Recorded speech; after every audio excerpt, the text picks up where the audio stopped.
Coucou, c'est Élise et c'est le moment de la pensée du jour. Dans quel domaine tu préfères faire peut-être un tout petit peu ou avoir un tout petit peu, mais par contre que ce soit vraiment de la bonne qualité? Je te demande parce qu'aujourd'hui nous allons parler de la qualité plutôt que la quantité.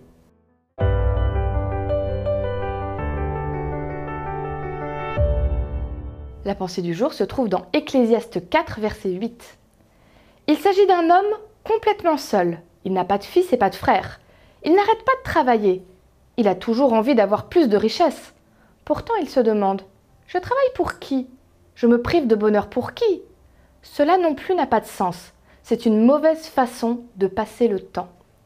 Il y a quelque temps, j'ai eu le très grand plaisir de retrouver des gens qui ont été à l'école avec moi. Ça a été très sympa, on était quelques-uns, ça discutait bien, on était trop contents de se retrouver. Et il y a quelque chose qui m'a fait tiquer comme ça un petit peu. Dans cette classe qu'on avait, il y avait deux garçons très sympas tous les deux. Il y en a un, c'était le garçon plutôt populaire. Il était toujours très entouré de plein d'amis partout. Et c'est toujours le cas, je pense qu'il a toujours plein de personnes autour de lui. Et puis l'autre garçon, c'était un qui était aussi très sympa, mais un peu plus peut-être réservé. Il n'avait pas un grand cercle d'amis, il avait deux amis. Les trois étaient tout le temps ensemble. Et ce qui m'a interpellée quand on s'est retrouvés, c'est que le premier garçon, qui a toujours plein d'amis, il n'y en a plus un seul qui date de l'époque où je le connaissais. Tout son cercle d'amis a complètement changé. Alors je ne connais pas ses nouveaux amis, je sens sûrement très bien, mais c'est juste, ça n'a pas duré dans le temps. Celui qui avait que deux amis, les trois sont toujours liés comme les doigts de la main. Les trois, je les ai retrouvés à cette rencontre-là, ils étaient toujours amis, passent toujours du temps ensemble. C'est toujours très fort les liens qu'ils ont entre eux. Alors attention, je ne suis pas en train de faire une généralité sur le nombre d'amis qu'on doit avoir, etc. Ça n'a rien à voir, là c'est un cas précis. Mais c'est juste, quand on a préparé la pensée du jour, ça m'a fait penser à ça. La qualité plutôt que la quantité. Et ça s'applique, je trouve, à plein de choses.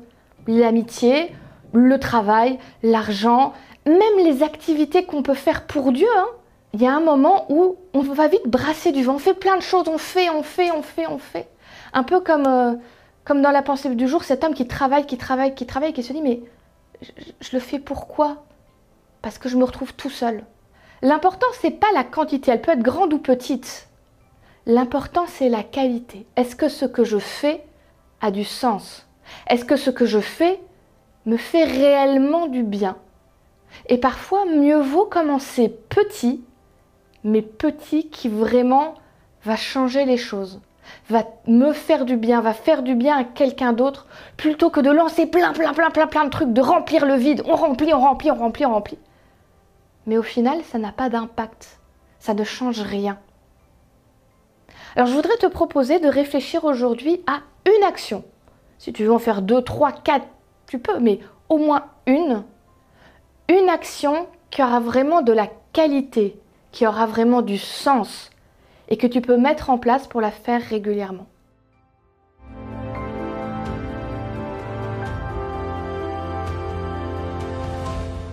Je suis très heureuse d'avoir pu passer ce moment avec toi. J'espère vraiment qu'il t'a fait du bien. N'hésite pas à partager les vidéos tout autour de toi. Et puis tu commences à avoir l'habitude. Un petit pouce en l'air, un petit commentaire, vraiment ça me fait tellement plaisir de les voir. Et moi je te dis à demain pour la prochaine pensée du jour.